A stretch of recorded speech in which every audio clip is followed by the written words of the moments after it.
Hey everyone, welcome back. Is your battery dropping faster while playing PUBG Mobile, losing a huge chunk in a single match session? Here's how to slow it down.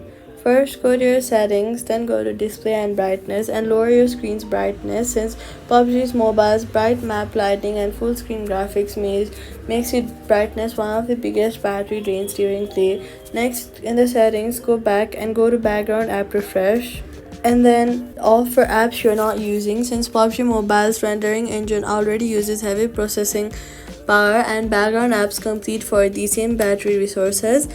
Close every other apps in your recent app list before starting another match and set PUBG Mobile's in-graphics settings to smooth rather than HD or Ultra if your battery is severe. Since higher graphics settings directly increases power draw. Finally, check settings, then go back to battery, then go to battery health and charging and see your battery capacity has drained or not since older batteries drain faster under heavy graphic load.